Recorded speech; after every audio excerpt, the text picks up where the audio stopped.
Do have a voice, 90.3 Voice of the People FM, 6 minutes past 7 p.m. mark right here in our studio on the 4th floor of the Golden Tulip Hotel along Airport Road, Lagos State, Nigeria. My name is Precious Enyi. Welcome to the show. Now, this is where Nigeria's finest conversation takes place every evening. I pride in saying that, and I will always say it every day. So if you've not joined the show any day, or you're not an ardent listener of this show, you're on a long thing, because you're missing out a lot on topical conversations. That's, of course, the entire country talks about every day, especially as it concerns you, because we are voice of the people. We represent your voice. We are here to represent you, and that's what we get to bring you all the juice, as it is hot every single day. This show is produced by Promise, and I told you today that I'll be having a big guest in the house. Did I tell you yesterday? I told you I'll be expecting the governorship candidate for Labour Party on the 2023 general election, Gbadebo Rhodes-Vivour, joining me on the show today. But of course, as it is a tradition, let's let you in on the hot topic very quickly this evening on the hot topic.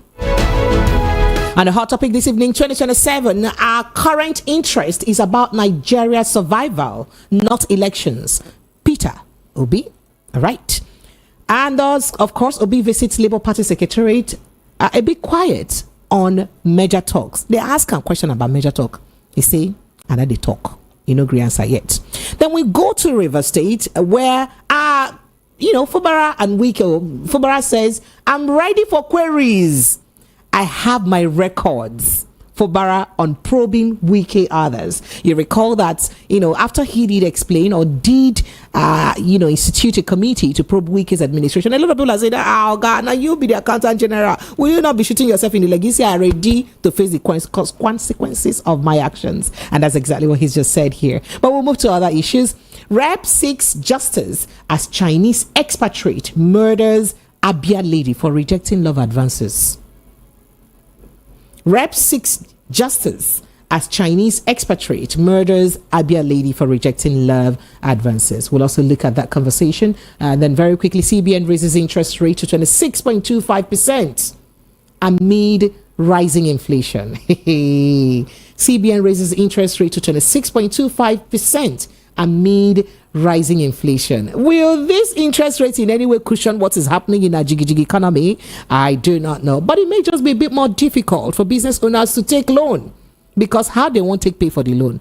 Well, your guess is as good as mine. Let's just leave that issue now. My duty today is just to bring you the hot topics. Back to River State. Fubara wins as court nullifies amendment of local government law by pro-Wike lawmakers. That law where they ensure that they put the clause that if this president or the local government, a duly elected local government official or duly elected local government officials are not, if there is no election before the expiration of that tenure, they have the right to stay up to 6 months in office. Well, court don't talk, say like that law could work. Okay, so we'll move on to insecurity issues as bandits kill 40 in Plateau community. Bandits kill 40 in Plateau community. Very sad situation. Back to politics. North Central APC wants Northwest colleagues against passing vote of confidence on Ganduje. Northwest Central is saying, if we not pass vote of confidence on Ganduje, I'm not try more. Northwest colleagues are saying so. Okay. North Central APC warning Northwest colleagues. All right. And then the Banex Plaza attack or Banex Plaza incident. Army breaks silence, condemns attack on soldiers. Crazy, right? Okay. All right. By the way, back in River State to hear that new pro-Fubara commissioners have now been sworn in after the other ones who resigned, the pro-Wike commissioners resigned, right? And yes, Lagos, these are the hot topics that we have. But as usual, let's take a quick breather. I will be right back as I introduce my guest. We may not be dissecting these conversations. We'll just let you in on these headlines as we go straight into looking at 1 year post-election.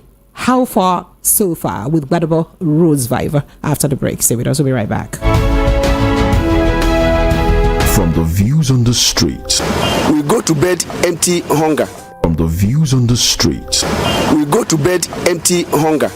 To the blaring horns of a hustling city, the loudest voices of the common man got a medium to be heard. This particular administration, they were coming unprepared. It's not a bad thing to renovate the president's law. Through top-notch programming, unbiased reportage of news, sports, business, entertainment, and cultural documentaries. Voice of the People 90.3 FM became a symbol for 21st century media. And now, a new baby is born.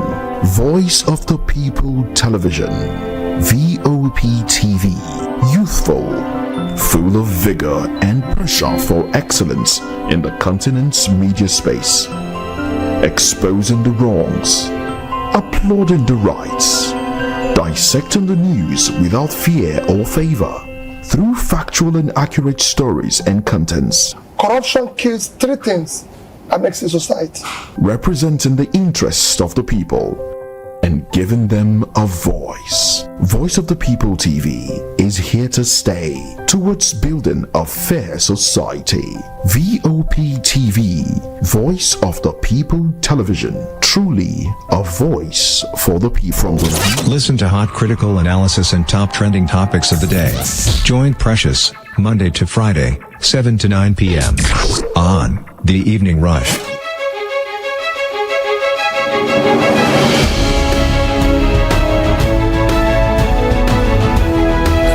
Right, Lagos, you are welcome back. 13 minutes past the 7 p.m. mark right here in our studio. This is still the Evening Rush 90.3, Voice of the People FMC, your girl Precious. And I did let you in on the hot topics just a while ago. And for the purpose of those who may just be tuning in, let me quickly run through the hot topics again. Just in, we did hear that Labour rejects federal government's 54,000 naira new minimum wage offer.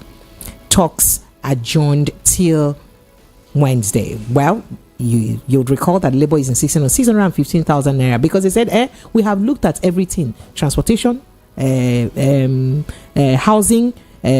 feeding, paying children's school fees. In fact, with everything the way the economy is, it's only 615 naira that can sustain the normal person in Nigeria right now, the least worker in Nigeria. So they're saying that 54,000 naira could work. Rara. All right. And then we did tell you that Peter Obi visits Labour's secretariat, mom on major talks, and says, the only thing in his mind right now is the welfare of the people and how ordinary citizens can survive. And it's not about election, right? And then we'll move on to other issues where River State crisis. I'm ready for queries, as Fubara insists, and he gets quite an interesting win in court as court nullifies the bill passed or vetoed by the pro-Wike lawmakers. And of course, he did swear in some commissioners that are faithful to him. Moving on to other issues, Rep 6 Justice as Chinese expatriate murders Abia lady for rejecting love advances. Sad. CBN raises interest rate to 26.25% amid rising inflation. And then bandits kill 40 in Plateau community. We also did tell you that North Central APC wants Northwest colleagues against passing vote of confidence on Ganduje. And yeah, that's in the news. And then Banex Baza, Army breaks silence, condemns attack on soldiers. Because these are the hot topics that we have this evening. But joining me in the studio is the governorship candidate, the Labour Party's governorship candidate for the 2023 election, Gbadebo Rhodes-Vivour. Thank you so much for joining me. Thanks for having me. All right. Would you mind chiming on any of these conversations, the headlines? Does anyone catch your interest?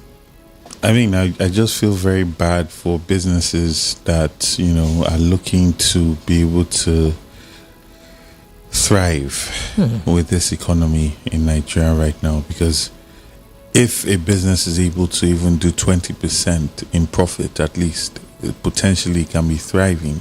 But when you have to pay back over a quarter of your revenue stream, right? In terms of interest, way over a quarter, about 2/3 now. Yes. About 2/3 of your revenue. It makes business. It makes business very, very difficult. You think it will be very difficult for businesses? A lot, very, very difficult. Because if they borrow money for businesses, how would they pay back the loan? And that's why I have a lot of businesses that default on loans, because this interest rate is almost like having an equity partner. Right, the loan is almost like an equity partner. But do you think this is best for our economy, though? Considering that you may have some key economic players who may say, okay, the interest rate in South Africa, for instance, is let's say 7% or 9%. So I go to South Africa, I borrow money, I come and put it in Nigeria where the interest rate is 25%. I get my 25%, I give it and put it in Nigeria. I get my 25% interest in Nigeria. I pay back South Africa Ghanaian presenter have changed. Yeah, but is that not business for some people now? Well, it is business, but it's not sustainable for the state or the economy. Like, hot money is good to solve problems in relation to your currency, for instance, on the short term. But on the long term, that money can be withdrawn because people are just there for that cash out, as opposed to creating a productive economy and creating an enabling environment for a productive economy. So you always see that you're constantly going up and down, and money is always wary of instability and uncertainty. All right, so away from those hot topics anyway, let's get straight to you. How are you doing? How great. have you fared, or how have you been faring since after the election? It's been 1 year now, though. Almost 1 year. It's been 1 year. I'm good. Initially, I had to, immediately after the election, I spent about a month or 2 months visiting everybody that I could identify that were hurt during the elections, settling hospital bills as much as we could, and just visiting people to let them know they are not alone, and even though it was very heartbreaking to see how wounded and how hurt a lot of people were, the thing that gave me strength and gave me the strength to keep pushing and push this case all the way to Supreme Court was I did not meet anybody that told me they regretted coming out to support me. Everybody said we will do it again. So wait, there were actual human beings who were injured because of this election? I mean, for the governorship. I'm not talking about presidency. Plenty people. Oh, wow, really? All over Lagos. Share the experience with us. I mean, there are people that lost their lives. At least about 5 people that were buried. Died? Yes. How? Were killed? Yes. Because of election violence? Because of election violence. People were beaten to death. People were threatened and hit or pushed over. Right? So people were stabbed and they died from their injuries. Then you had a lot of people that were just wounded. I'm sure you saw the picture of the lady that was stabbed on her eye. Yes. And then she bandaged up and still went to go and vote. Right? That's the kind of spirit of the people that came out to vote for us. And you see that kind of spirit because we're not buying votes. We're not motivating or incentivizing people because of money. People actually connected and they had hope that things could be different. Life could become better. And that's why they came out the way they did. So for the purpose of clarity, the same lady is the one who, during Galalo, now the president's spokesperson, did say that she was from some eastern state, right? When he was having an interview with the CNN. No, I didn't see that interview, so I can't speak on that. Oh, so there was an interview with CNN where he probably mentioned that the particular lady who was stabbed and injured perhaps insinuated that she was from, the southeastern part of the country. So what does that have to do with anything? Perhaps that didn't happen in Lagos. I just thought to mention that very quickly, just for the purpose of... No. Then we're talking about a different person. I spoke to that lady. Okay. I just want to be sure because I know that I think it's a different lady. I spoke to the lady. She did vote in Lagos. Interesting. So, how did you manage to gather the strength to care for all of these people, even, with all that happened during the election? I always say that, everybody's interest in politics is different. And you also can see, so there's a lot of rhetoric that someone can talk about, but you also have to judge based on the actions that they take. I've consistently been against the ruling party in Lagos State. I started by running for local government under the Koa party. I ran for Senate under the PDP, right? I tried to get a ticket under the PDP. We had some arrangements that didn't work out, and I went to Labour. But this has been a 10-year span, almost 10-year span, consistently not going to the ruling party. I say all that to say this, that when you are pushed and motivated by desire to serve, not so much about you being in position or resources you can accumulate for yourself or belonging regardless of not buying into an idea of certain group of people, then that is what drives you. Service, right? Service and impact. And I cannot have gone through this journey, seeing all this suffering, because you have to visit a lot of people. You get to know a lot of people, go all over the state, different wards, people that you will never have met in a normal situation, right? And you know how hopeful these people were, and to see them hurt and injured, you have to come out and go back and let them know that they are not alone. You are with them, and make as much impact as you can, right? You might not be able to do everything, might not be able to identify everybody, but the people you can identify, go meet them, let them know you are with them, right? And make a difference as much as you can. All right. So the 2023 general election or governorship election that you did partake in wasn't your first, entrance to politics, as it were, because you did something in 2015. But this particular one, you did play a bigger role because you did vie for the governorship position, and there were lots of controversies about your pressing during that election, especially dragging you and your family.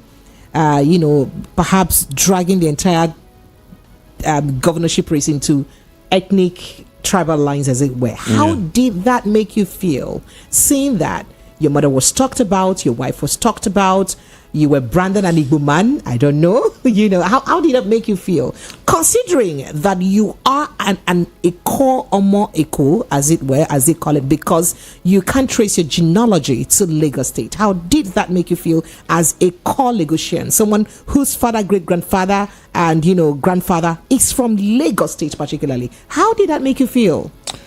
Well, I think that the APC have a playbook, and I saw this with Jimmy Agbaje election, where they called him Jimmy Chukwu and made it a tribal or ethnic thing.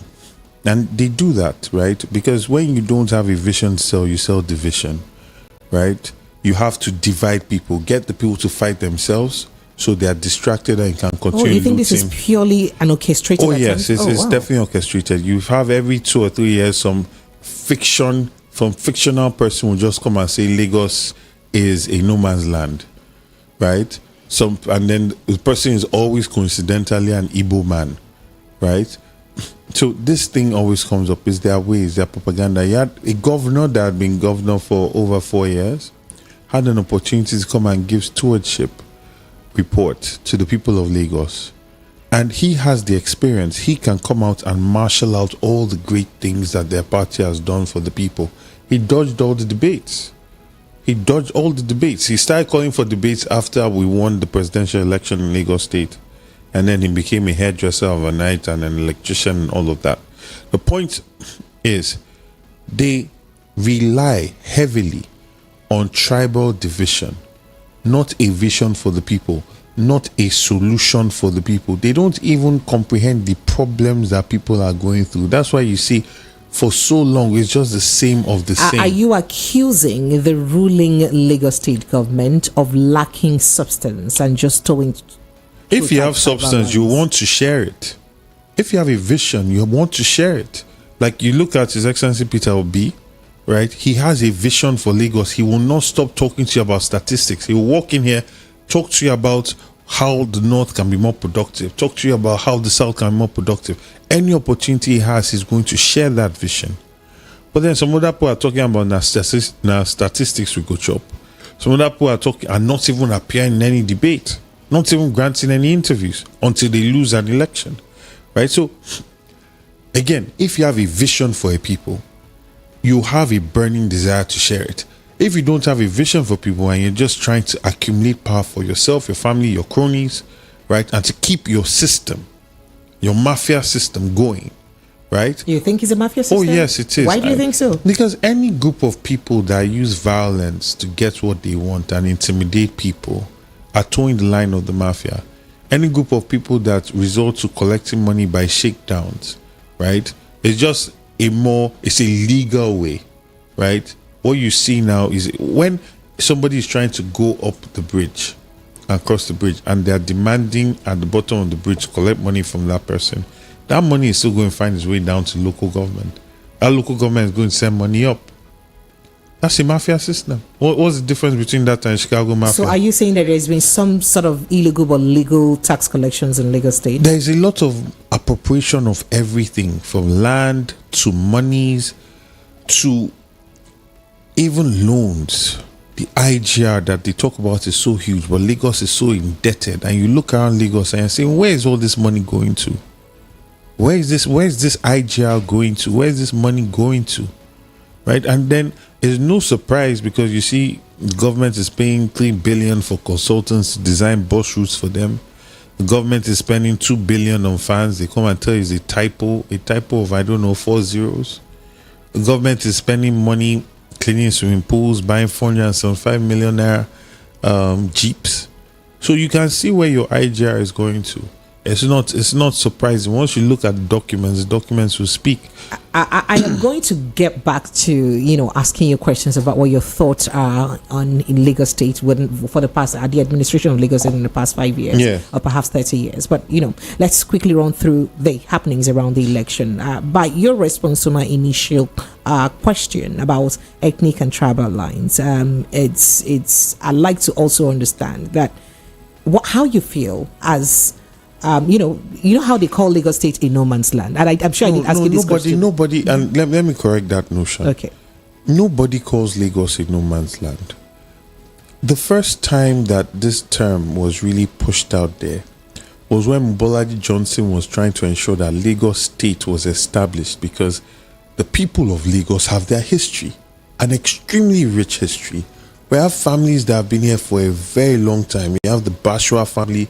You have the Kakawas, you have the Hondains in Badagry. I mean, there's so many families, noble families, and people that have been in this state, right? And we have our kings. We have the Oba of Lagos, we have the Akran of Badagry, we have the Agbore of Ikorodu. We have our kings all across. And because Lagos State was that first point of contact, at least in this part of the world, in terms of geography in West Africa, with foreigners, the Portuguese, the British, a lot of the history of these people were documented. So nobody can come around and say that Lagos is a no man's land. And Bolaji Johnson was pushing that. He was saying to the Western region at the time that Lagos is not a no man's land.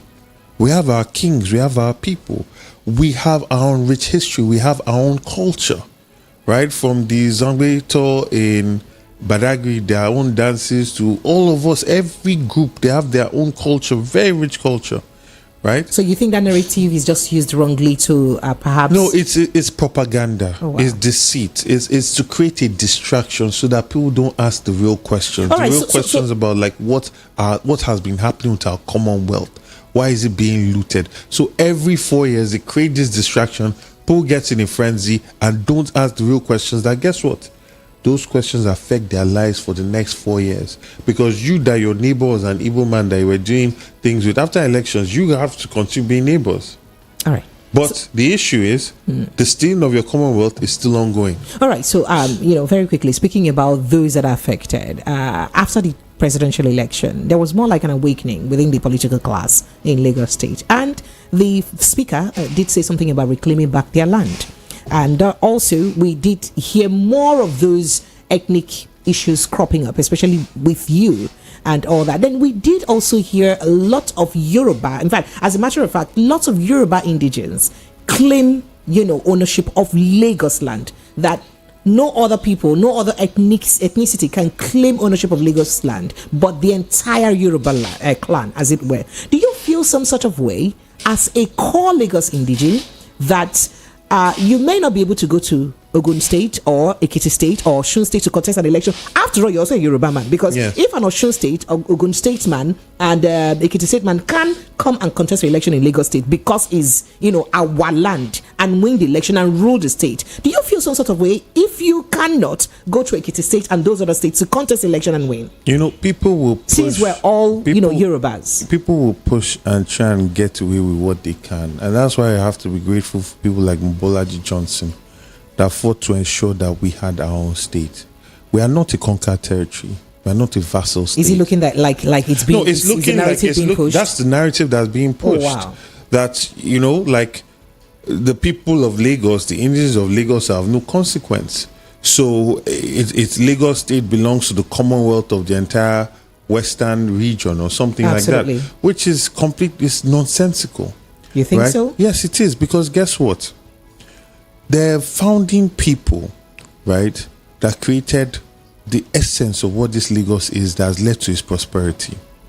And you find that Lagos State so far has been mismanaged so badly. The Lagos that my grandfather grew up in, the Lagos that my great-grandfather grew up in, is very far from Lagos today. I mean, even on Lagos Island, that was the center of excellence, that had water house, that had Darocha. People are queuing up trying to get water now. There's no water flowing in anybody's house. We're surrounded by water, but there's no water flowing in people's houses, right? So, and the essence of Lagos, that welcoming state that welcomes people and you can thrive and your properties are safe, your rights are safe, your businesses are safe, which is why Lagos attracts the entire country to have either a home or a business here. If you list the top 1,000 Nigerians, right, at least I assure you that 80%, I mean the top richest Nigerians or wealthiest Nigerians, I assure you 80% have some sort of base in Lagos State. And that is because of the environment that the founders of Lagos created. But we have a group of people that are eroding that essence. And that's why you hear things like what the speaker is saying. It's just ethnic dog whistling, because these people they are talking about, they use their money to buy land. Unlike them that have been in charge, that have just been stealing and appropriating government property and properties of our Commonwealth. I give example of body loan. I give example of Deputy Governor's house. Like, we've had 2 governors that were of Igbo origin. They are not the ones that converted state property to their own. They are not the ones that have converted Lagos guest houses to their own, right? You have people that come here, industrious, they buy land, they develop property, in the process creating jobs, employing bricklayers, employing carpenters, skillsmen, artisans, and building the economy, right? And then you then come and say you are going to take your land back. Did they use guns to steal the land from you? Or like what people are doing to indigents of Badagry, of Ekpe, of Ikorodu, of Ibejuleki, where they are literally taking land from the indigents without compensating them. And indigents have been complaining about this a lot. So again, all of this is a distraction. It's a distraction because these people know that for every bridge they give you, right, you could have had 5. For every road they give you, you could have had 4. Right? So they do not want the books of Lagos State to be open. Right? That's why they would use all form of desperation, declaring Oro during a daytime, moving Oro Rights Festival from one day of election to another weeks after it's been postponed, put it on the day of election. You think that was deliberate? Of course it was deliberate. When the announcement of the election was postponed, they also postponed Oro. So it's like, is it the spirits that are going to vote? Why are they postponing it? Right? And doing it during the day. This is something that's strictly done at night. So you see, even our traditional elite, politics has so corrupted that institution and is having them, and I don't blame them, because the way our politicians have sort of treated the traditional institution almost like servants to them.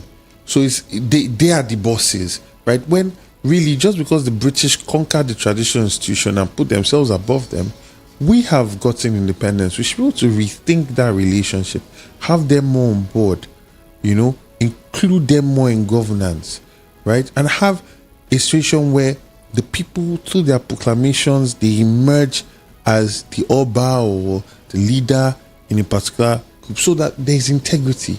When there's integrity, a leader will look out for the interests of his people, not just himself against a political leader. All right, so Lagos prides as, of course, one of the biggest economies in Nigeria, and of course one of the biggest cities in Africa. I mean, the commercial hub of the country, not just, but almost the entire West Africa, as it were. And that's like a flagship state for Nigeria generally. Do you think the resources of Lagos State have been well managed within the past 5 years? Let's start with that. Then we can let you trickle it in within or run it down the past 30 years. No, it hasn't. Why do you think so?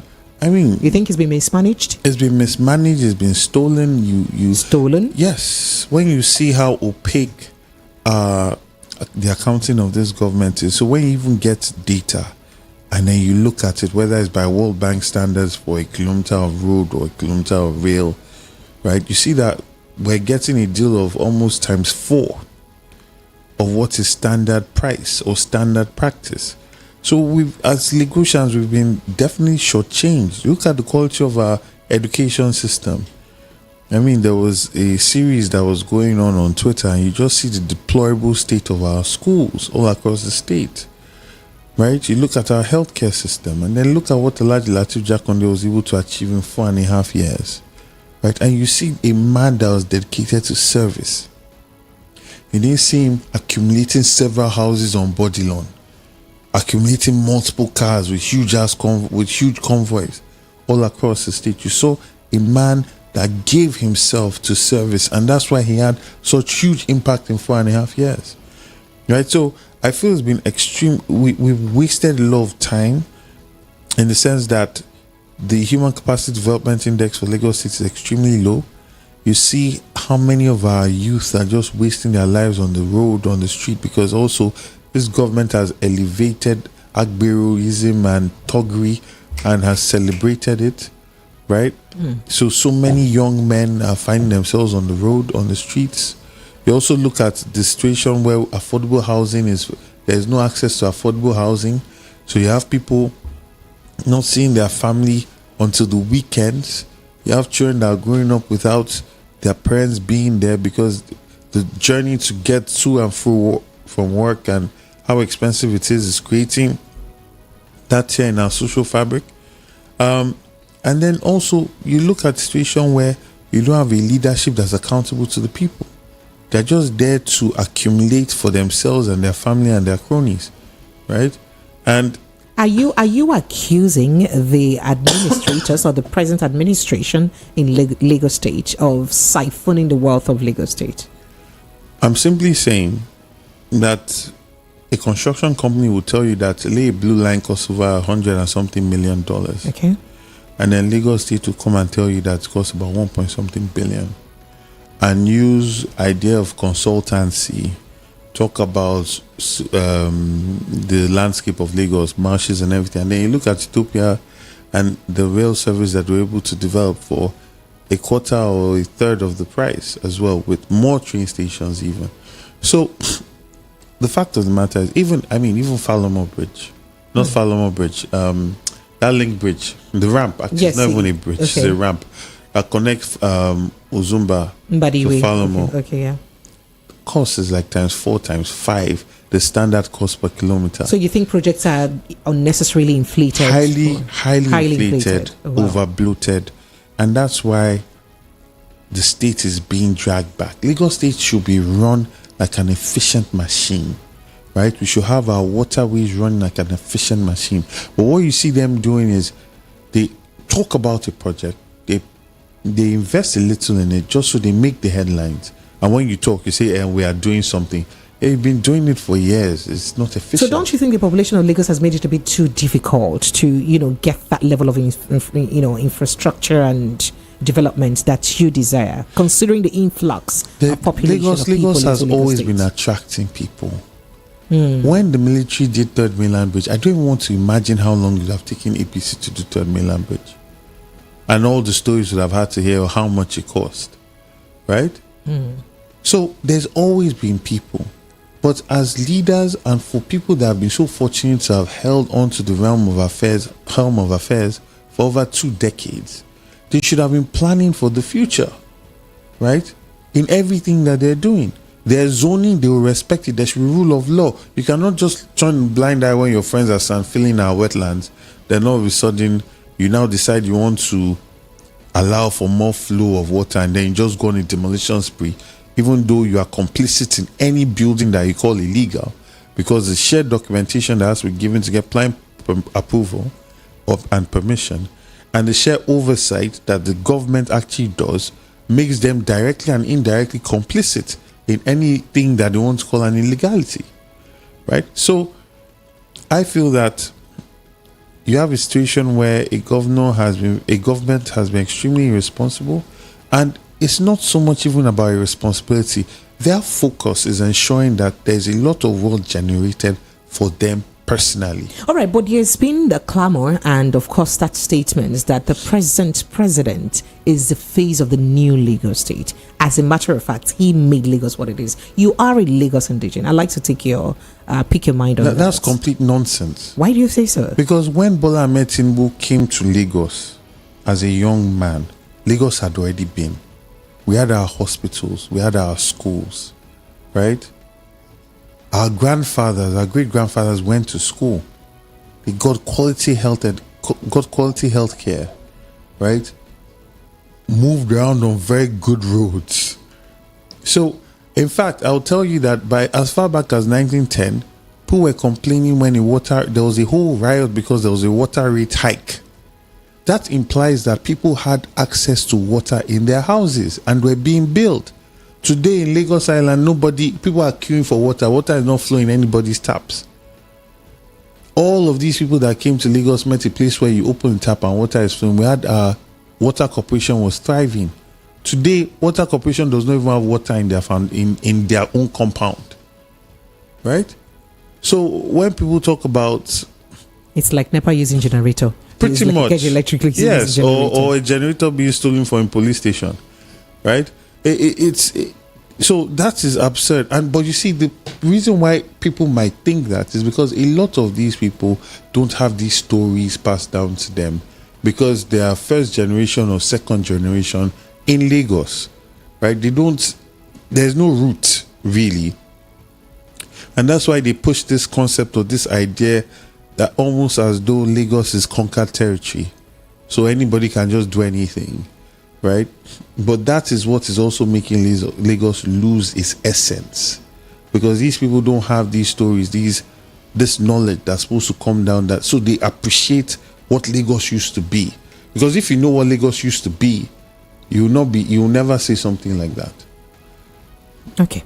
All right. So, there's been quite a lot of recent replanning of Lagos State and ensuring that, it keeps to its original master plan, by the way, initiated by the president when he was governor of the state. So lots of demolitions have been going down. What's your thoughts on the demolitions?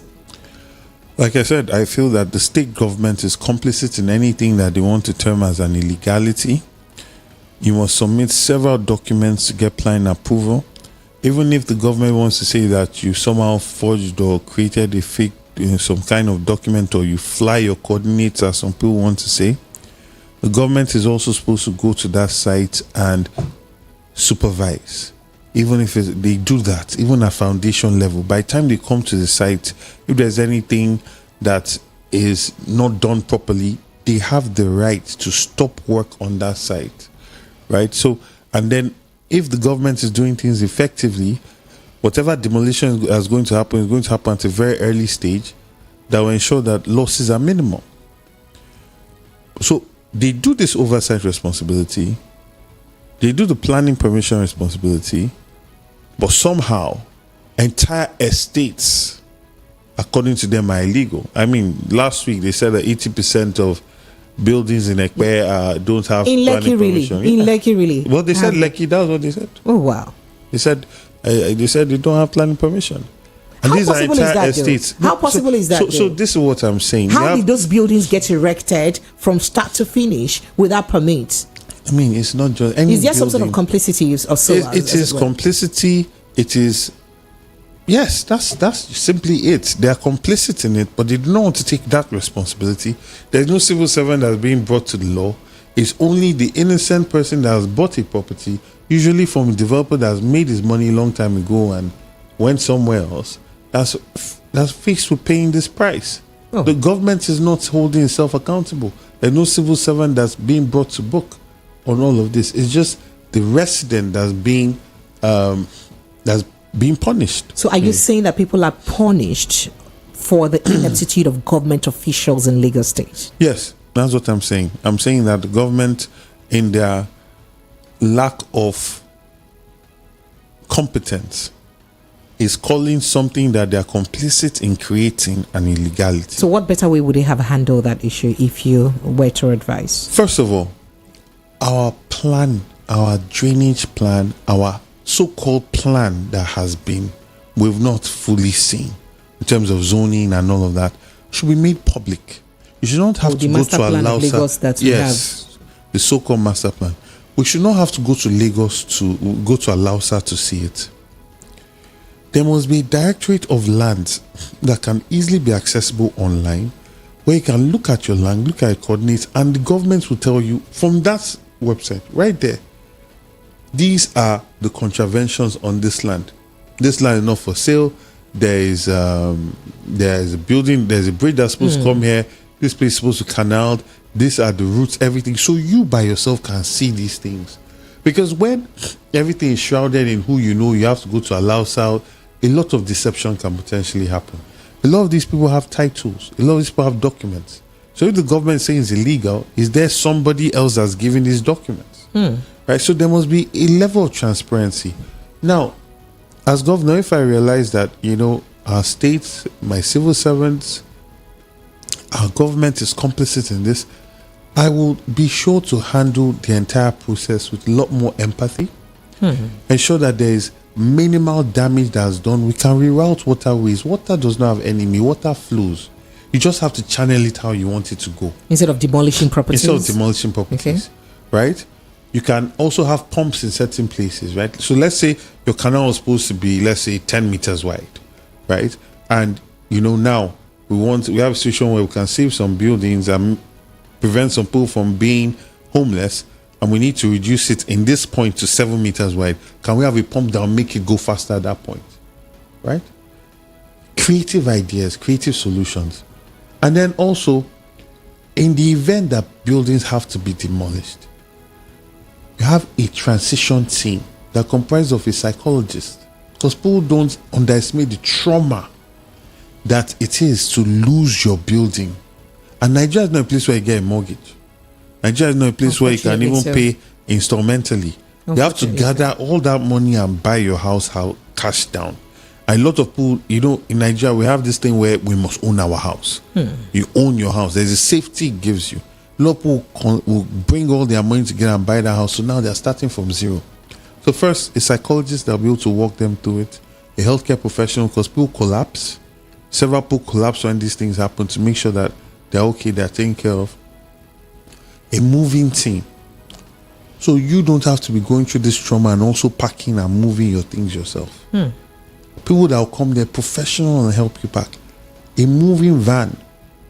And then temporary storage, because now you're making people homeless. You have entire homes that is being destroyed, right? And there's housing deficit. They can barely provide any social housing. I mean, compared to what Alhaji Lateef Jakonde was able to achieve for 4.5 years. So a lot of people actually were of the opinion, just before you wrap up that thought, that it looks like this present administration between 1999 till now have rendered more people homeless than they have created. Certainly, housing. that's a beautiful, it's a clear, beautiful statement, because even the ones that they've built, they sell it to themselves. It doesn't come to the market, and even when it comes to the market, it comes at a ridiculous price. You cannot call it affordable. Affordable to who? It's not even accessible financially. So the last point I wanted to make was provide temporary storage. Okay. It's a small thing, but it shows empathy. It shows you realize that now these people do not have a place to keep all their belongings, and we are thinking about that. So they have a free temporary storage that they can have for 3 months until they can get up on their feet again. And then obviously talk about compensation, because you, government, are complicit in any building in this Lagos that gets to a roof level. They are not building this thing inside the bush now. It's not on a farm somewhere. It's in the city of Lagos. So you hold government accountable for all the government must hold itself accountable and say we failed in this. Of course it has. Okay. And it's just the final end buyer who potentially bought this thing off a developer, and it was the developer that was dealing directly with government. And a lot of these end buyers have been paying land charge and taxes. The government has been collecting taxes from an illegal structure. Now, speaking about collecting taxes from illegal structures, we do know the law about taxation, and of course management of that taxes or those taxes by the political class. It's more like a social contract, right? For some of those taxes that we think that are pushed or shoved on citizens, like that we're really not sure of whether or not they are remitted. What's your thought on them? Like, the pure water seller paying taxes because they pay one way or the other. Yes. Because you cannot carry a bag of water in your head or a basin of water without WOMIDA statement being made. And you cannot be a bus driver, for instance, without paying within one bus stop as you transit from one bus stop to the other. You cannot bring a table in front of your house or in front of the road to sell small thing during the or in the evening without paying one form of tax or the other. What's your thought on those taxes? And do you think those taxes are properly remitted to government accounts? you find that the informal sector actually pays a lot more taxes and are heavier taxed than the formal sector. And you've given great examples. The lady that's selling pure water, at least a quarter of the water that's carrying on her head is going, the money from that is going to go towards some young man that comes say they have to collect money for the council. Same thing with the POS deal, the POS operators. Same thing with the tomato seller, right? And this has been happening all across Lagos State. Cars that are being parked, people are collecting money for it. It's all going to the chairman, who then pushes it back up. Which is why I alluded. Oh, you think this money actually gets up there? Oh, yes, it does. What is it used for? Like I've said, Lagos State has been run as an enterprise for the pockets of the political elites, their friends, and their family. And that's really what it's come out to be. All right. Which is very unfortunate. All right. So as unfortunate as it is, it's worrisome because we have a country where over 50% of its citizens are living below poverty line. Over 150 of them right now, if you look at it very well, are living in multi-dimensional poverty. Poverty Exactly. of education, poverty of even nutrition, poverty of housing, all sorts of poverty. Other countries nearby South Africa would tax its elite more, where you have a situation where you have 90 to 99% of their taxes coming from the elite, from those who have more, and they assume that those whose salaries is within 5 million thereabout in Nigerian currency are exempted from taxes because they attempt to be like, okay, these people are poor, they don't have money. But in Nigeria, you have a situation where you have more of the poor, at least 90 to 99% of our taxes coming from those who don't have. What do you think the nation at large needs to do differently to address that so that we don't keep pushing more people into poverty? I keep saying that, people pay taxes. The most important thing is what those taxes are used for. If that lady selling pure water on the street is paying tax and her child can go and get a fantastic education in a public school, you can say that's money well spent.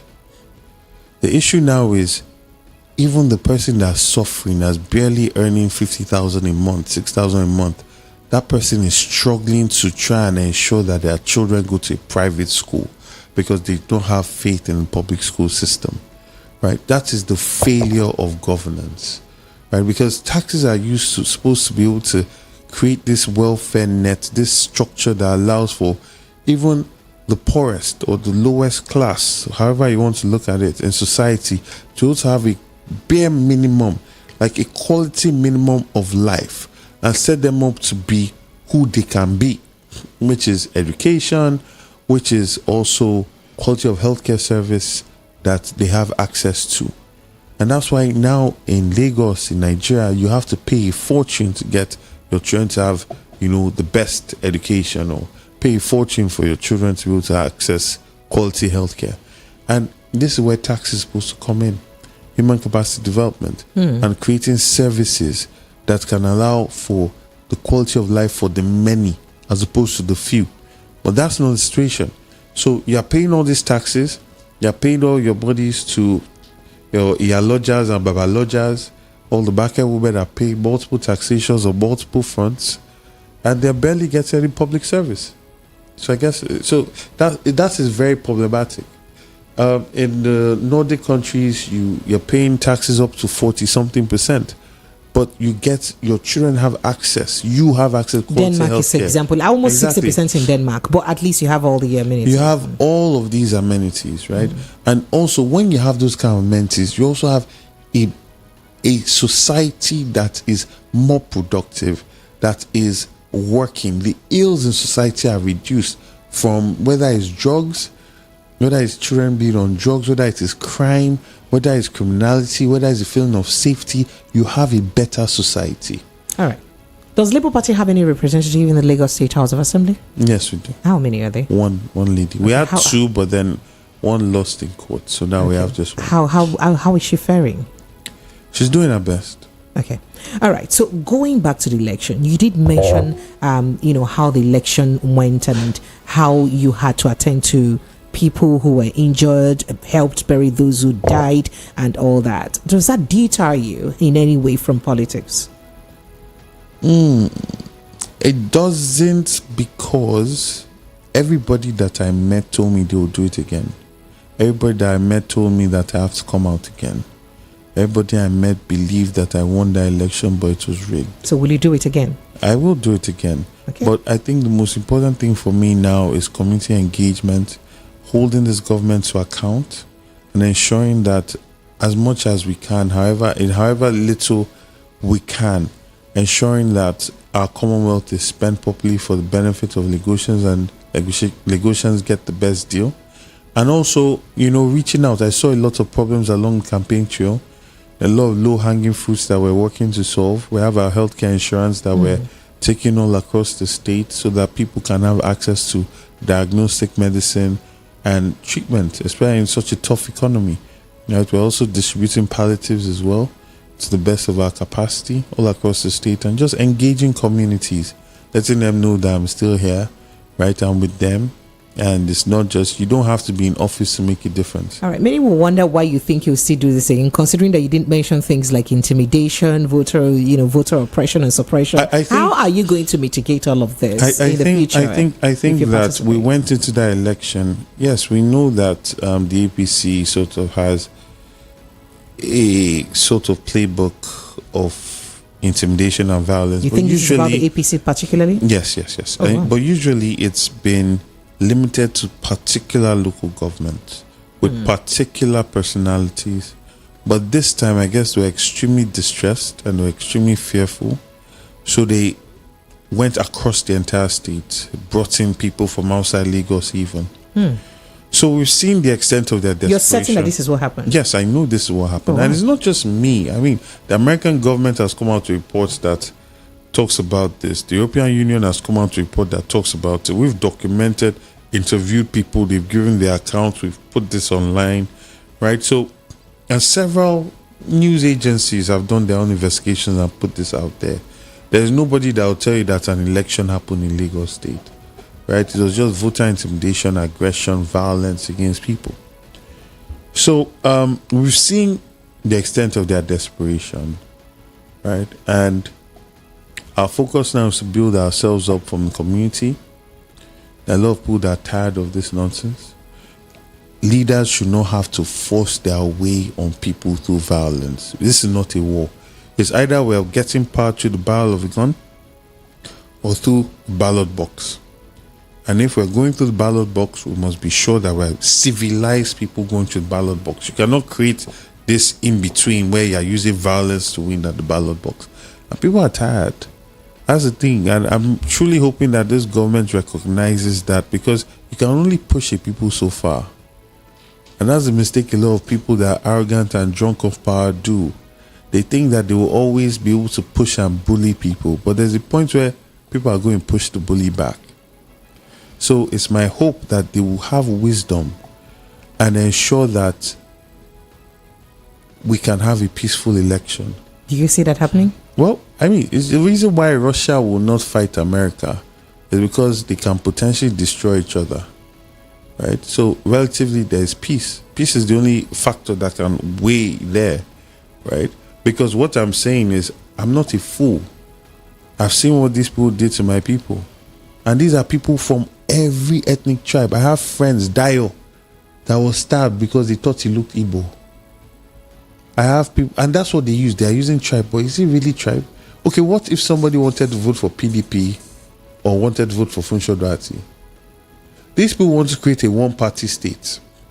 If you are not voting for APC, go. That's what they were saying. So you think they were scared of opposition? Of course, they are scared of opposition. I mean, any political organization that goes to this extent of desperation, literally creating figments and stories. So, for instance, with me, they knew that my family pedigree is beyond reproach, beyond question. So they tried to create this propaganda that I'm not my father's son, and my father did not marry my mother, and I grew up in the East, and I formed IPOP. All sorts of nonsense. You see, and it goes back to this. A mind that is concerned about the problems that people are dealing with and thinking about solutions for those problems does not have the time for this type of silly lies. You will just come and sell your vision to the people, and because you are in power already, and you have the so-called experience already, people are more likely to go with you if you can sell a good vision. But they don't have a vision. That's why they sell the vision. You're saying that the Lagos State's present administrators do not lack vision, or they lack vision. If you have vision, you'll be passionate about selling it. You won't be dodging debate. Oh, wow. Okay, so just before we open the phone lines, Lagosians are itching to jumping and Nigerians are indeed itching to jumping at the conversation. What's your thought on President Bola Ahmed Tinubu's 1 year in office? Well, there's been a lot of policy flip-flops, a lot of lies and propaganda, which has really diminished. There are a lot of, they come up with these announcements, and then next day you see is a lie from Emirates starting to fly again in a month, and then Emirates comes and says, no, they didn't say that. The latest one were Maersk Shipping saying that they are unaware of so-called $600 million investments that he believes that they're going to do. And, and a lot of policy failures. He's almost running Nigeria as though he was president of Lagos with the overtaxation, because Lagosians have been able to withstand the multiple taxations. It doesn't mean the rest of the country can. The founders of Lagos created a dynamic where Lagos was a thriving, welcoming commercial center. That's what the essence of Lagos is, right? But a lot of other states don't have the opportunity, right? That base has not been created, and it's not just his fault. They've had governors. If they had visionary governors, they'd have created a thriving base where investments would be happy to come in there and prosperity can grow. But that's not the case. So he needs to be a lot more sensitive. He needs to understand the peculiarities of the country much better. You see, a lot of people have just focused on the politics and winning by any means necessary. They did not focus on the governance and plan for the governance. Governance in the sense of how they would genuinely make the lives of people better, right? They didn't focus a lot of energy on that. And that's why you see Nigeria in the state that she's in, right? Even when you look at the palliatives that they're trying to distribute, why are you sharing rice for people to just be stampeded and killed? You could have localized it. If you thought about it properly, you'd have localized it. You'd have reached out to people at the ward level that are trusted by that community. So people know that these people are going to distribute this food or this palliative, so they're not going to feel that they need to rush, right? And there are people already doing these things. Churches are doing these things. Mosques are doing these things. NGOs are doing these things all across the state. So it's about partnering with them and ensuring an effective means of distribution. And even when you look at the way the subsidy was just announced and moved carelessly, but then we now hear that we're still paying subsidy. Do you think we still pay subsidy? The government hasn't owned up to that. The government is here to own up to that. Listen, and is that not a problem? We're saying subsidy has been removed. People that are close to government are saying we're still paying subsidy. Right? That we're even paying more. Yeah, it is uncertainty. And then look at what's going on with the currency, the rate of inflation, the rate of unemployment, the rate of suffering. And then you now come and see that same government being so callous in their budget, spending a fortune renovating the chief of staff's house, spending a fortune renovating the guest house or something of the president, spending a fortune getting a fleet of cars for the first lady's office, spending a fortune getting president's fleet of cars. You have a situation where they were considering with this economic climate that they also participated in creating, because it's not just him, it's his party that has impoverished Nigerians this much, and they're still considering buying a presidential yacht. That is already bought, by the way. Remember, they said it was already delivered. We heard. So when you see that these people, they don't come to serve. They come to serve themselves, their pocket, and their family. They're not here for Nigerian people. It's just because we complain, and now with social media, we're able to have a voice. So they'll answer us every now and then. But after a while, you notice they become numb, and they just carry on their own interest. And Nigerians are just left to deal with the consequences. But that's what happens when people are not driven to serve. They just think about winning the election. They don't think about governing the nation. So if you were to rate President Bola Ahmed Tinubu's 1 year in office on a ratio of 10, what will be your rating? 2 over 10. 2 over 10? 2 over 10. Okay, the 2 would be what policies? Well, I was very happy that we won in court that oil case, which was not originated by this government, by the way. We won under the government, so I'm happy that happened. Nigeria is my motherland. I don't want to achievement you give them a plus for. Yeah. However, I mean, they won under this government, and I'm happy that Nigeria now fork out billions of dollars, considering the state of the economy that we're in. But aside that, we've seen a lot of policy flip-flops, so there's nothing you can even really hold. You had the whole copper thing where they went with so many people racking up huge bills for the climate change, without any strategy or impact or narrative that we're selling. It's just wastage. But fortunately, when everybody raised alarm to it and said we don't want to waste money like this, I guess that then made them reduce their entourage. But then we now see that he's going on entourage. He's introducing his son before ministers of the country as though he represents a royal family, which he doesn't. And then you now have a situation where his son is on the board of a company that's also linked to the coastal road construction. All this conflict of interest is almost, we need to go back to a time where politicians have some level of integrity and shame. Like, they'll be ashamed that people are linking their child to a company that's doing work for the government. And I think we've forgotten that. We've forgotten how to be ashamed. And the problem is you cannot shame the shameless, right? There must be something bigger than money that people are driven by, be it impact, be it a good name. I remember parents used to say that, a good name is better than gold. Remember the son of whom you are from. But it seems like those values have been completely eroded. And you need that in leadership, because that leader has immunity. You cannot take the president's court. You cannot take the governor's court. So when they are in that office, what is holding them accountable to themselves? What is it that they are afraid to lose?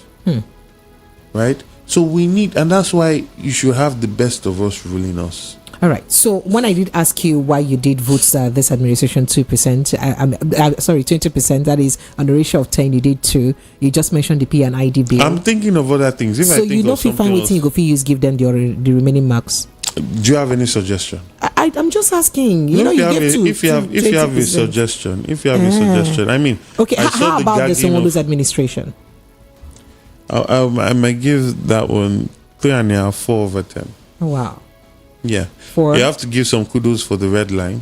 Okay. Even though the government did not lay the tracks, they got the carriage, and they build roads, they build bridges and stuff. Even though a lot of these things are done times 3 times 4 the price, we could have gotten better deal for Lagosians. That's not the case, but we'll give them credit for that. The blue line is still running extremely inefficiently. You look at how many carriages is going up and down. Most of every time I've seen it during the day, it's pretty much empty, right? And the cost at which it was done is and you see when they are over bloating a lot of these works, it slows down the potential for us to actually finish this thing. Because we would do it at the real price that it's supposed to be, we would have gone much further. We need about 160 to 175 kilometers of rail to connect the whole of Lagos. We've barely done 16 kilometers. That's with the blue line. And the federal government laid the red line. So we still have a long way to go. All right, Lagos phone lines are open. Let's begin to take your thoughts and reactions on the conversation. Quite a couple of interesting points raised by the governorship candidate of the Labour Party in the 2023 general election in Lagos, the governorship election in Lagos State. And that is Gbadebo Rhodes-Vivour. And he said quite a lot. I'm sure you heard everything he said, right? I cannot recap for you, so you go back and watch it. But I know that you have questions to ask. You know that one of the most important or integral part of our programming is having you have your say. So it is time for you to have your say. 0700 903 903 903. That's the number to call. That is 0700 903 903 903. The WhatsApp line is 0817 175 6338. 0817 175 6338. Hello, good evening. Hello, good evening. Hi, Precious. Yes, welcome. Greetings to GRV. Greetings, sir. Greetings, well done. Yeah, this is Remy from you're Makoka. welcome. You're welcome. Go ahead. Most of the points GRV made, and most of the views we share on the program, virtually everything is said about this government. Even if I'm to rate this government, I'm not sure I'm going to score someone who failed at an exam. You should either get 0 or I'll tick as if you never wrote the exam. From the point of our livelihood, Precious, we are far worse than they met us in 2015. Tinubu is even making Buhari a hero, a kind of. Yes. No, Buhari told us we will miss him. In less than 1 year, look at what Tinubu has done. Just look at what, this is not my opinion. Go out there. I keep saying on your show and different shows that I don't know why we are not using the word recession. Why are we not saying Nigeria is in recession? The fact all the indices are showing that we are in deep recession. Things are far worse than even the recession under Buhari. So why are we not using the word recession under this government? Why am I not hearing the word recession both from the economists and the media? Look at the cost of things. Today they've increased the NPR. You are trying to fight inflation. You've increased the. I think this should be the fourth time from 18 to 20, 22, 24. Yes, it's been quite to 28, 26. And it's going to trickle down to cost of things out there. They will not tell you to go and fight multi-choice for increasing their this thing. They will pitch against multi-choice and other companies as if they are the one behind all of this. Policies being made by the government is keeping people poor. It's like there's this aim of making Nigerians poorer. So the poorer they are, the harder it is for them to think straight. So that when they offer us morsel of bread, we go to church and give testimonies. I think that is the aim of this government since 2015. Look at things now, Precious. We spend almost all our income on feeding. All the money we make now on top food. A bag of garri that was less than 20,000 naira a couple of months ago is now 75 or thereabout. How much is minimum wage? Some are yet to pay the 30K.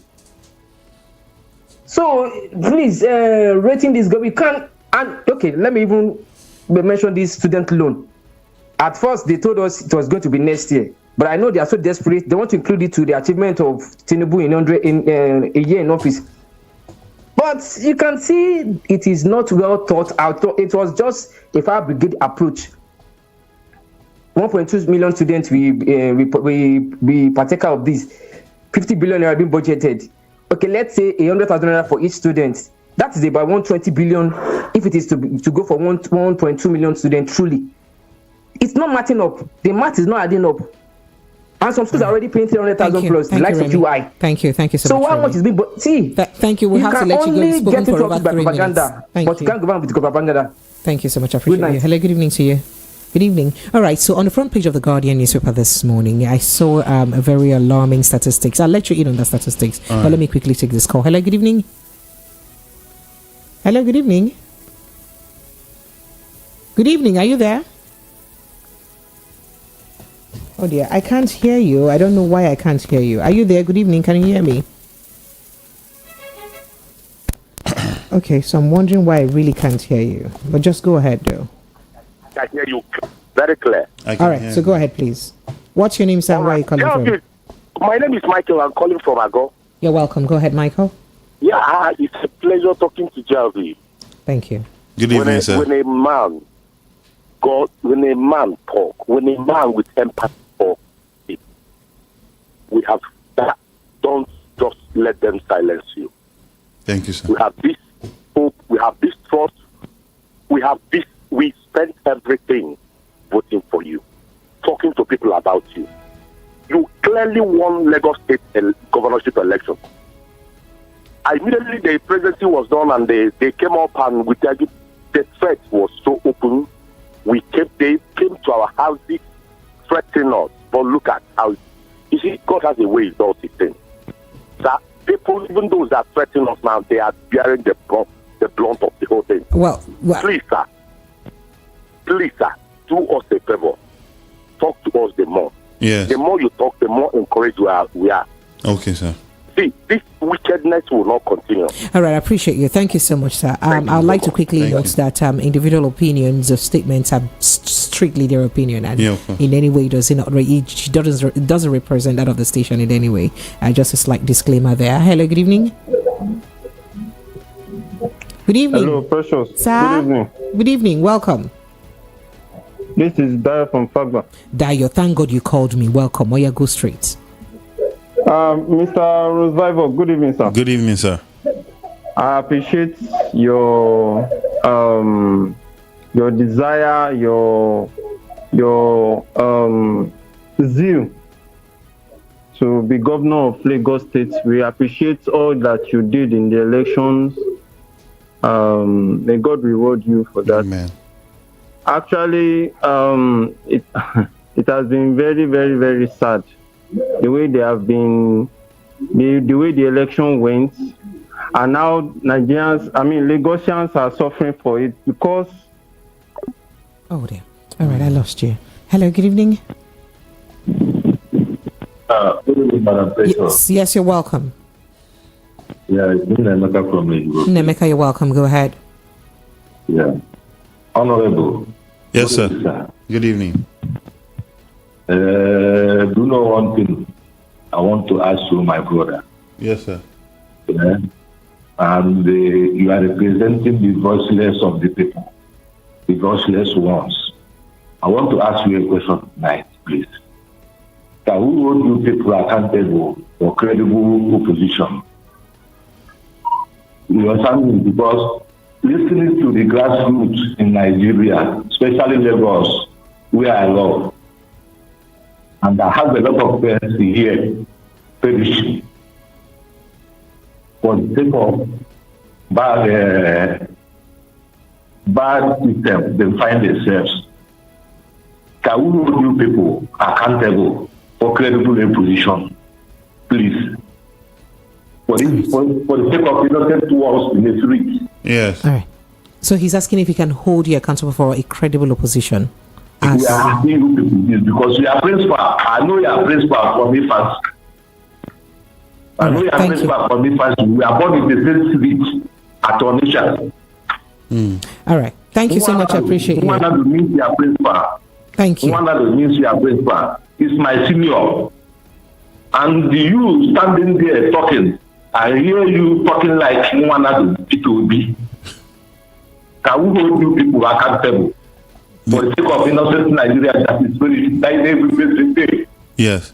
Let me say something. The reason why you see His Excellency Peter Obi going all over Nigeria, sinking boreholes, visiting schools, giving scholarship and bursaries, is because he believes in a politics of love and empathy.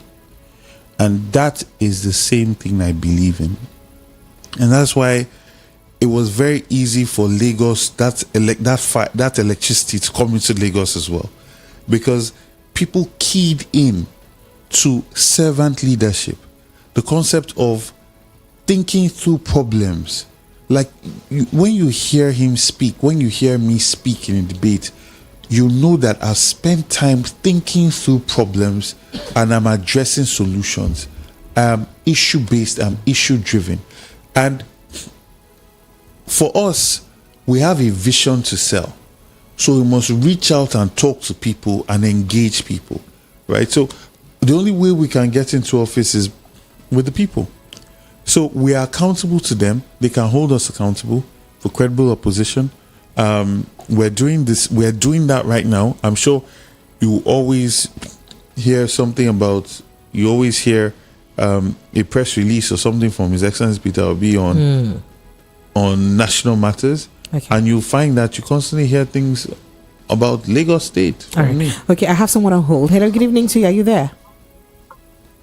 Yeah, good evening. I'm calling from Germany. Good evening, sir. Welcome. Good evening.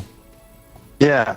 So my question is, if you were the governor of Lagos State and the Oba of Lagos made such, threatening some Igbos to drown them in the lagoon if they did not vote for the candidate of his choice, what would he have done?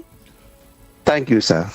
Okay, so I believe that, you see, the way Lagos State has been, and Nigeria now, has been orchestrated, the governor, even the local government chairman, holds a higher position than the Oba, right? Because that was the way that the British could dominate over the traditional ruling elite. For me, my government will have a situation where we bring in traditional rulers into our policy making, into our policy formulation for whatever we are doing in those local governments. I say all that to say this, that in a government, a revival government will have traditional elites that are not tools or extensions of a political party. They are there to ensure that their people are getting the best from government, right? So there is no way that a revival government will exist and any traditional leader will be threatening any group of people. So you wouldn't condone that, but what would you do? That, like the question he asked, it will not happen. Okay, it should not happen, so you're not even the only that reason why it's happening is because of the political elite in Lagos State that feel that their only route to power is intimidation and oppression. All right. I believe that your route to power should be about successful development and making impact in the lives of your people. And that's what we're about. And that will trickle down to traditional elite, trickle down to civil servants, trickle down to local government chairmen. All right. Okay, so I'll take a few messages. Odaba says, good evening, my governor in making. We are always with you. Thank you. He says. And this says, thank you for bringing my able governor. See how he is narrating accurately. I so much love him. Even though they stole you your mandates, you're still my governor because my household voted you. God will protect and strengthen you. Amen. For us. Mrs. Seriki Ileko from Ileko. She said, I'm a Lagosian like you. That's what she said. Okay. All right. Okay. Mr. Buxon from Abroyana says, good evening, Sir Gbadebo Rhodes. This is the kind of people we want to be the governor of Lagos State. I am looking forward to the future, not long for you to emerge as the governor of the state. That's what he said. Let's see if we can go back to a few calls or maybe take a few messages again before going back to two more calls. Hello, good evening. Hello, are you there? Good evening. Good evening. Okay, all right. Hello, good evening. Hello, good evening. Yes, welcome. Yes, thank you for bringing this man. Good evening, sir. He is a man. God will bless you. Amen. Welcome. Remind us your name, please. We want you to come. God will bless you. Amen. I'm Nena from Badagry. Okay, Madam Nena, you're welcome. Hungry is catching me, no food.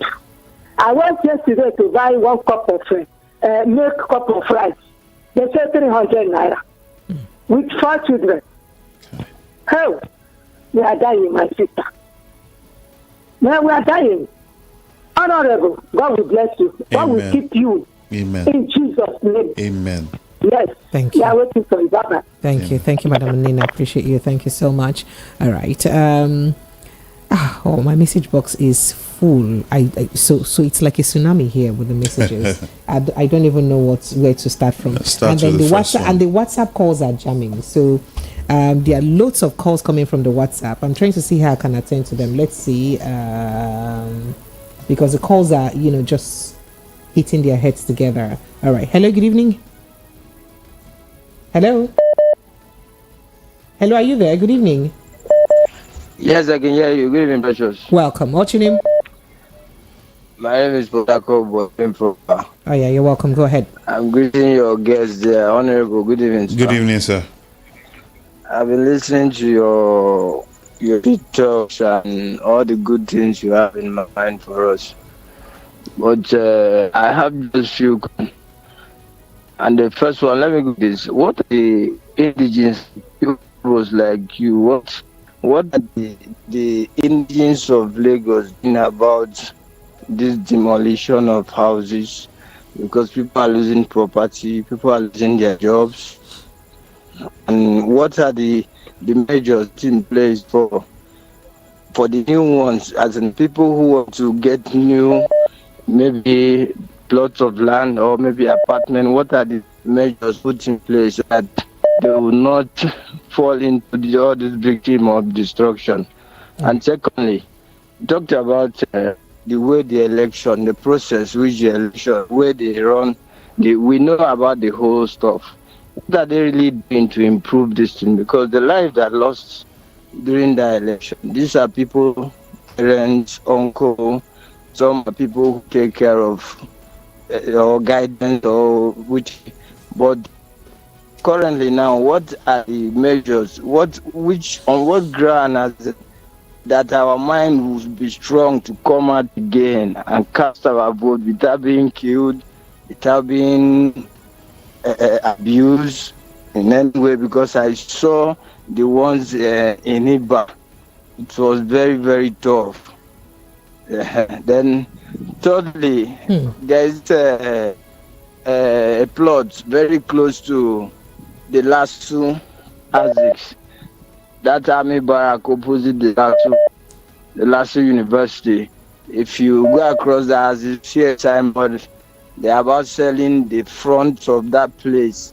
I don't know who and how they are selling that place, but I know that place is very risky for sales. And people are buying it. I know in future they will still come to demolish people's property because it's very close to the road. The sales is ongoing, like as I'm talking to you now. Where exactly is that location? Just help us repeat that location. Hello? Repeat that location, Lasso. Where in Lasso again? Lasso. If you get to Lasso, just opposite the Lasso, that army barrack. Okay. You know, there's the army barrack opposite the Lasso. Is it the gate? Let me call it the back gate, as if you're going to Yanova from Iba. Okay. All right, thank you. Thank you so much. I appreciate you. Hello, good evening. Hello, are you there? Hello? He's not there. I'm here. All right, you're welcome. Go ahead. Precious, good evening. Good evening, welcome. The person I'm hearing his voice sounds like Honorable Bible. Is that true? That's me. Yes, good evening, sir. Oh my God. Precious, you didn't tell me now. But I announced it yesterday at the end of the show now. I announced it that he's going to be here. I didn't hear when they did not let me talk. That is why I'm your evening tonic now. You should be... My brother, you are welcome. God bless you, sir. Thank you so much. Oh, God. It's good to have you. Thank you. You see, whether or not you are the governor of this state or not, I'm so happy that you are on this show now. And I know very well, by God's grace, you will become the governor of this state one day. Amen. Very soon, in Jesus' name. Amen. Amen. You see, the issue, what we were trying to avoid before the election finally happened. Look at Lagos. Lagos has turned into another country entirely. Agberos everywhere, collecting money from people. You can't even ferry any good from one point to another. If you like, use a dispatch rider to do it. If you like, use your private vehicle. They will block you and be collecting money for no reason. Yes. Money that is not ticketed. The money they are collecting that is not going to the government purse. I don't understand. And we have a governor of this state. A lot of radio stations are shouting about this issue. The governor is not doing as if he's seeing it. It is well. So I believe that one day the real prince of Lagos will come, because it's good. You know Lagos like the back of your hand. Yes, sir. That place the last caller was talking about is by the post service. All right, thank you. Post service. Thank you. Thank you. Thank you so much. I appreciate you. Thank you. Hello, good evening. Good evening. All right. Hello, are you there? Good evening. Hello, Precious. Sir? How are you? I'm fine, thank you. How about you? I'm okay. All right. You're welcome. Go ahead, sir. Honorable guest. Yes, sir. You're really welcome. Thank you, All sir. of us really stand for you, Thank you, through the social media. Thank you. But there is something I want to correct because I have gone towards your profile, and I know that you study outside. Yes. You know the meaning of empire. Yes. That building an estate is an empire. Yes. And having a kingdom as a king is an empire. Yes. So as Lagos stands, during the amalgamation, I think you need to go and read those amalgamation, 1914. During that amalgamation, Lagos was the federal capital for the whole Nigeria. Yes. As Lagos stands, that's why after the Civil War, there is nothing like abandoned properties in Lagos. That's why it's called no man's land. It's from British. Do you remember that even Ogun State is included in Lagos? Are you aware of that? A part of Ogun State. Yes. Yeah, before, no, Ogun State was Lagos. It's a new state right now. Okay. Am I correct? Before the division, the extra creation of states. Yeah. So if you still go into that amalgamation, you will find out that even what makes Patako to be abandoned property is because it wasn't a federal capital. Okay. So can you help us make your point quickly, because we don't have time. The other people are on the line, so we can take other calls. You're breaking up. You said what? I wanted you to wrap it up something fast so that we can talk to others, please. I'm not hearing you again. You said what? I said others are on the line waiting. Can you help us, be quick with it so that we can talk to others? Okay. What I'm saying that the way Lagos stands, if we in Nigeria have built as an empire, then that is when Lagos. People will say that Lagos are no man's land. Anybody born in Lagos is indigenous of Lagos. And if the empire is built, you cannot be destroying houses. You can only relocate people to the villages and develop those houses to be in a big development where. As a new I appreciate, sir. Please, there is no more time. I appreciate. Thank you so much. Take care. Thank you, sir. Hello, good evening. Hi, Precious. Yes, welcome. Hi, Mr. Rostam. Hi, John from Berlin, right? You're welcome. Yeah, it's John. Yes, I want to thank Rose for coming. I really didn't know he was coming around. I came late. I listened to everything you said. You spoke well, eloquently, and I see that you have a vision, and this is what we need. But however, I must put it to you. I'm not happy with you. Okay. Is because during the election, I felt you did not prepare well for the election. That was my opinion, because they saw you as a threat, but you never see yourself as a threat. I'll put it this way to you, because we shocked Lagos during the presidential ticket. Nobody believed that they were going to win. You guys were going to win. And you people did not prepare for the aftermath. Because literally, there are places like Sele bus stop, Sele along my two sides. Those are the places where they know they'll vote for you. There was no security, nothing. Citizens actually started defending themselves. I think that was the location where that girl was stabbed, if I'm not mistaken. So what do you feel that we should have done?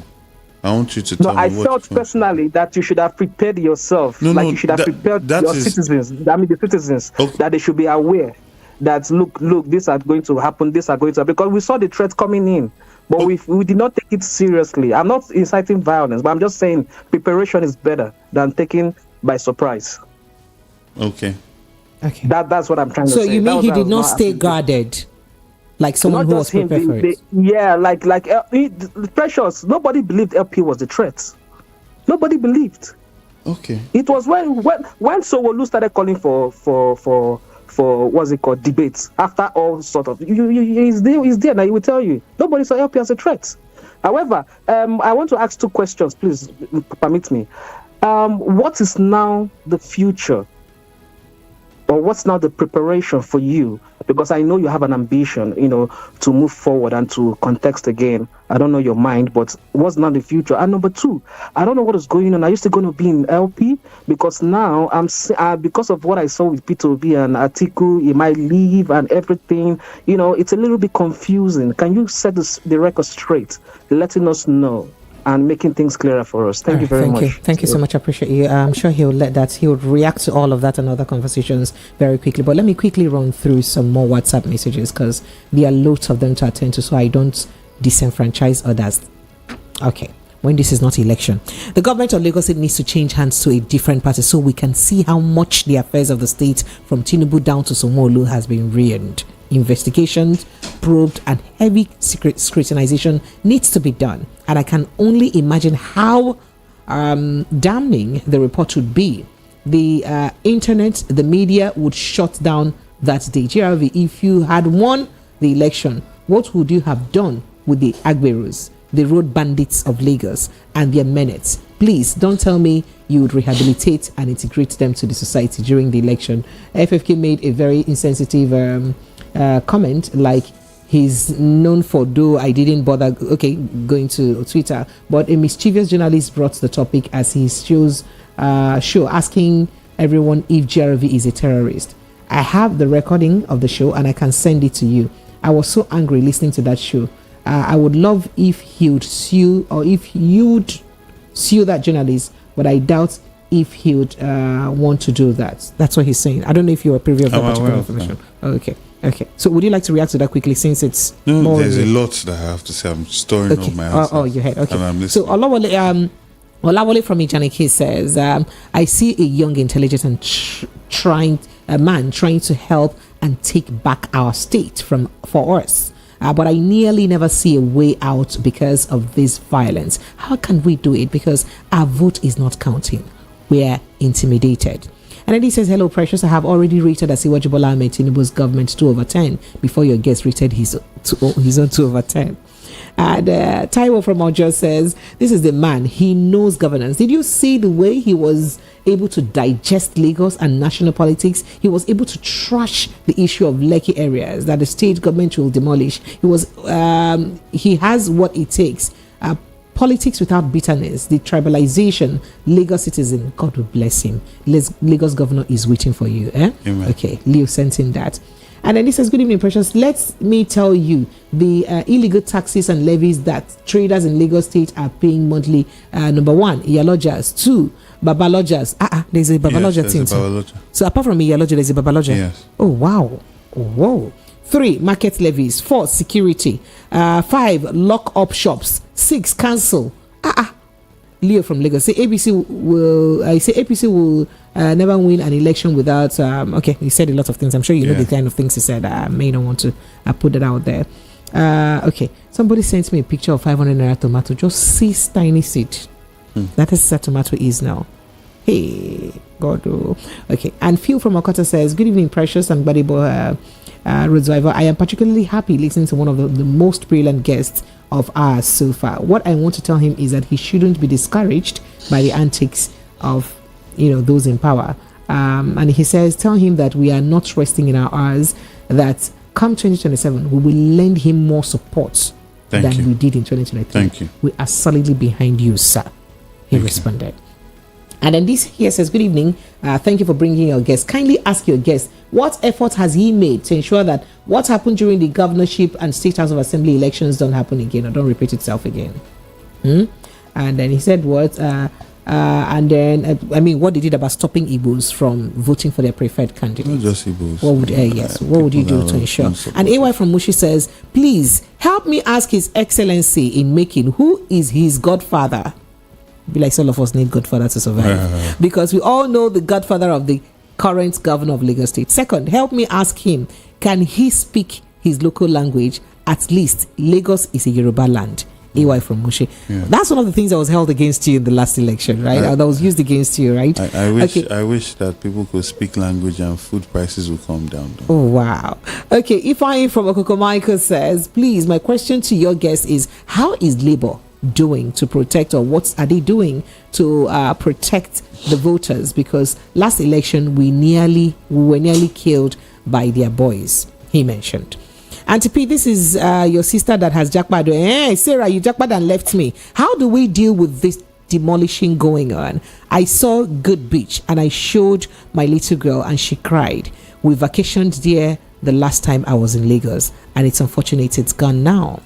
And then, all right, I'm not able to take some lengthy messages. Uche from Surulere says, Precious, good evening. Please help me ask your guest if there's nothing Nigerians can do now.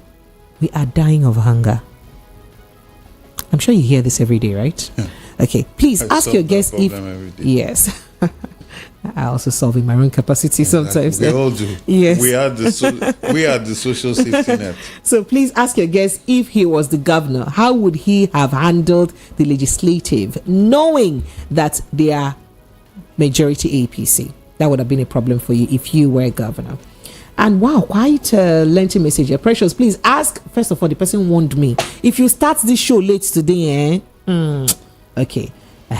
Wipe off my tears because my time they very tight. Precious, please ask whether LP has representative in the Lagos House of Assembly and how many. If they do, what are they doing about what happened to be selective demolitions? To the selective demolitions, it's a big shame. Again, Precious, ask your guest if he intends to run again. If he does, what will he do differently?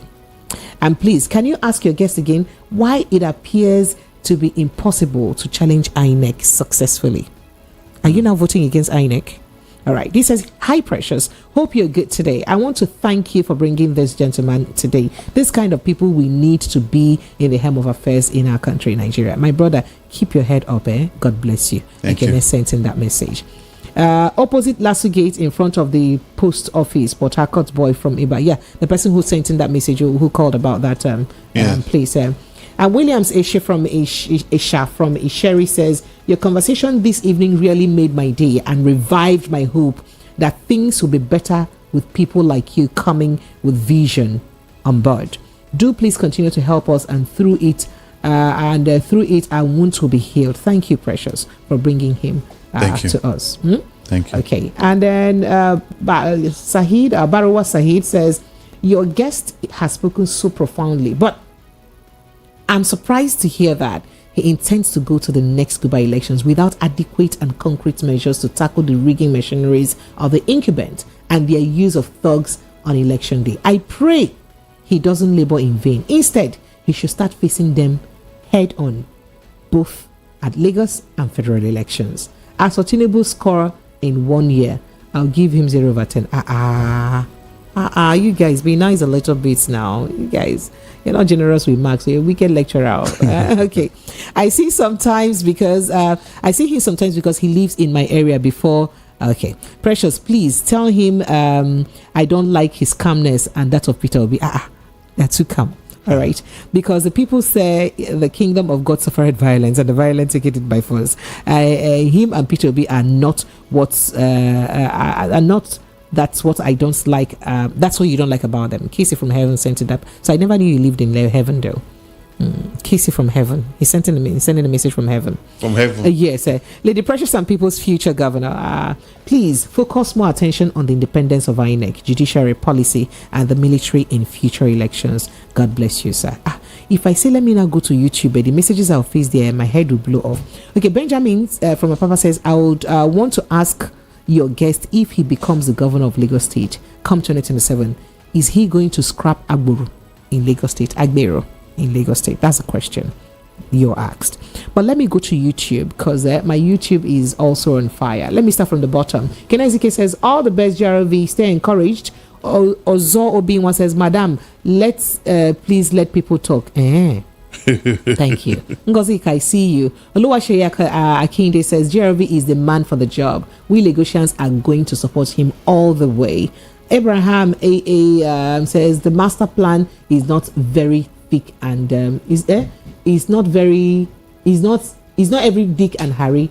They are for the leaders. This is why it is called master plan. That is, the master plan you said that you've not seen. They say it's not everybody that can see. And that's why they are demolishing. Okay. That's very poor leadership, right? Right? Yeah. I mean, it's like in the art of war, the great general does not have to fight at all. He gets his way. All right. So a master plan should be, people should know the master plan so you avoid demolition. All right. Just a few calls, then I have you wrap up all that. Yes, good evening. Hello, Precious. Yes, welcome. Thank you for picking my call. Thank you. Go ahead. I said if you don't pick this call this night, to at least say hello to people's governor, I will just die this night. People want to take me to court plenty this evening. Go ahead. My brother, you're welcome. Thank you so much. Only I just called to appreciate and just that's all.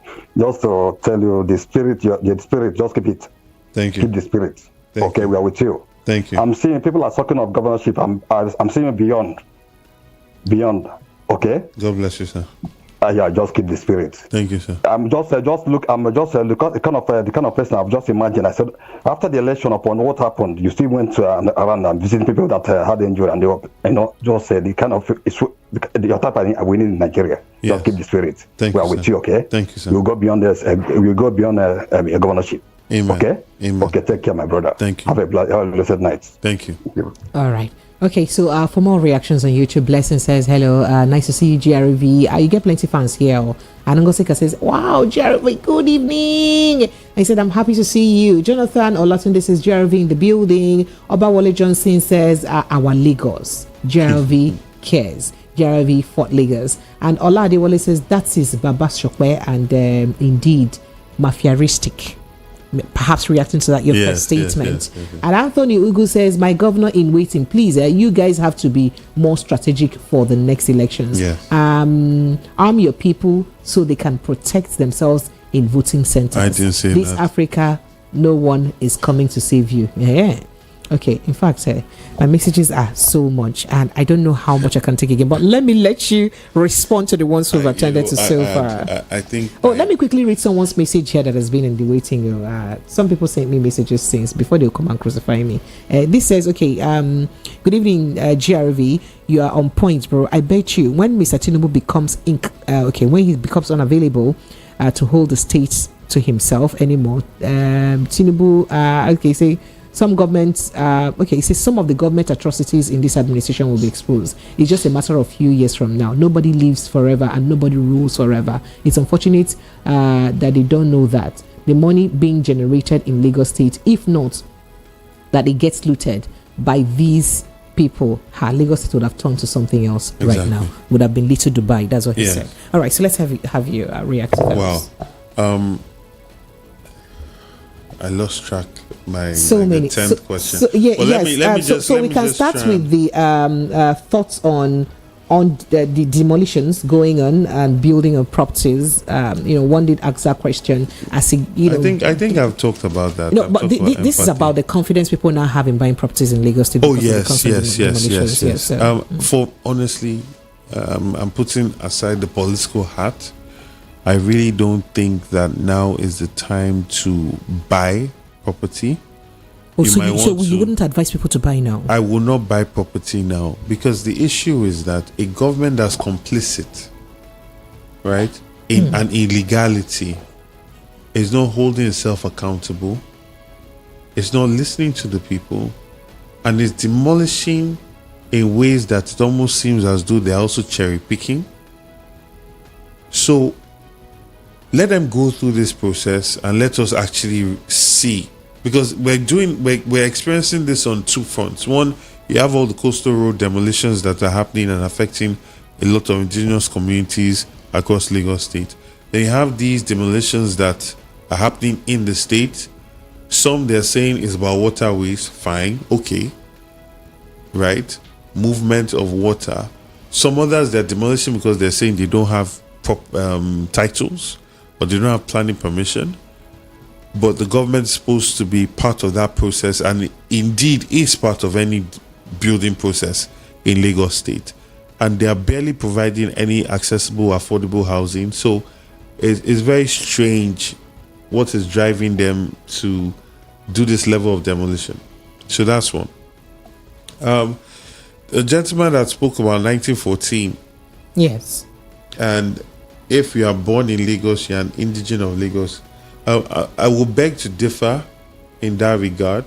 I think that every state in Nigeria every community has the people that have been there for a certain amount of time, at least till from the establishment of that community. So, for instance, there's been an establishment of Nigeria. Before Nigeria was amalgamated and called and defined as a geographical entity, right? We were just a free flow to Niger, we're free flow to Cotonou and Togo and Ghana. You know that there are Yoruba people in Ghana, there are Yoruba people, in several other African states. Same thing with all across the country, right? Our neighbors, these were borderless, right? But now there's an entity called Nigeria, so we are now Nigerians, right? Just the way there's an entity that was formed that's called Lagos. There are people in that state, there are people that founded that state, there are people that have been there before that. That state was, defined, and they are referred to as indigenes. And I think this is something that occurs in every state, right? So, and there are several people like that in Lagos State that have no other place to call home, that cannot go to Ogun State to contest for anything. And Anima Sharon cannot go and contest for office in Ondo or Ekiti. It will not happen. So they have rights, indigenes have rights. And there's a clear difference between that and residents. And even if something happened in 1914, we had other events that have superseded that. So when you have a situation of Bolaji Johnson fighting to ensure that, the rights of Lagos indigenes preserved and things like that. So there's that. There's conversation that was talked about if I'm going to run and what needs to be done in relation to the election violence to ensure that you're not taking off guard again. Yes. See, these guys, these people, these barbarians, in my opinion, that would be a bit of a harsh word to use. There's nothing harsh about killing people and hurting people and hitting them with weapons. These are documented. We have videos.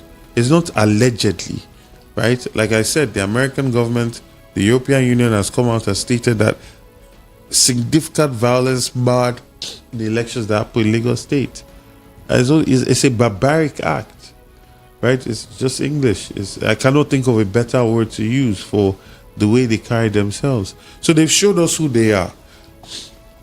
It will be very stupid for any politician to come out in Lagos State again without preparing for that kind of barbaric behavior. Mainly because a bully does not stop. A bully never stops. A bully will continue pushing you as far as they can push you until you push them back. So you think opposition parties are bullied in Lagos State? Yeah, we've been bullied. I had people that they were macheting their head because they were posting a poster. That's how desperate these people were. And the question is, why? You are clearly not motivated by heart of service. You're clearly just here to control power and proliferate yourself. It's not about the people. Because if it's about people, you'd have served the people so that the people will be excited about you. Right? You should not have to resort to violence to get into position. But anyway, the point is, we've seen them for who they are, and that is a major factor in our calculation. And I've said it and I keep saying it. And, as we get closer to the elections, I'm going to consult widely, meet all our traditional leaders, our traditional elders in the state, and explain to them that it's in our interest for a peaceful election. Because the problem is, they think that by doing these demolitions, by hurting people and being violent, that you're going to break people's spirit, but you're only doing the opposite. I literally sat with a man who could not walk properly, and he said he's going to do it again. He just needs to heal. That's the kind of spirit, because we are tired. We're tired of poor governance. We're tired of people saying that they don't have money to eat, but a governor is spending 1.3 billion flying private in bulletproof cars that they're changing every 4 years, spending millions on swimming pool, millions on fan, just looting our commonwealth and only taking care of them. So we're tired. It's time. See, people, there's a common saying that, like, politicians are like diapers. Political parties and politicians are like diapers. They need to be changed often, so the people ensure that they are getting the best deal. So you think it's time there is a chase? Time. We changed, or they changed the governance in Lagos State. It's time for Lagosians to see what it will be like to be governed by a servant leader, right? By a group of people that don't hold allegiance to a godfather. And that brings me to another thing. Someone asked me, who is my godfather? God is my godfather. I don't have any godfather. So you don't have any godfather? I don't have any godfather. All right. So one parting short sentence, if you were to say anything, especially for the teeming supporters that you have. My fellow Nigerians, my fellow Lagosians, I applaud you for holding on to hope and coming out in mass numbers to vote for change, to vote for hope, to vote for a future that works for all of us and not just a few political elite. I understand that in this time our dreams and hopes were truncated, but it's a journey. And it's a journey worth taking, it's a journey worth fighting for. And not just a journey for us, it's also a journey for our children. It's important that we bequeath a Nigeria and a Lagos that works for everybody. So don't lose hope. I've not lost hope, I'm here. My spirit is stronger and is even strengthened by the love and support I get from all of you. Love you. God bless you. All right, Lagos, he loves you. My name is Precious Enyi. Thank you so much for being part of the show. Looking forward to being with you again tomorrow, Lagos. Will you come next time if we invite you? Of course. Thank you. That's an open promise. It's a promise. And you did it in front of Igwemad. I'm a man of my word. In front of the world. I'm a man of my word. All right, thank you, Lagos. I'll see you again tomorrow. My name is Precious Enyi. Thank you so much for joining us. Good night.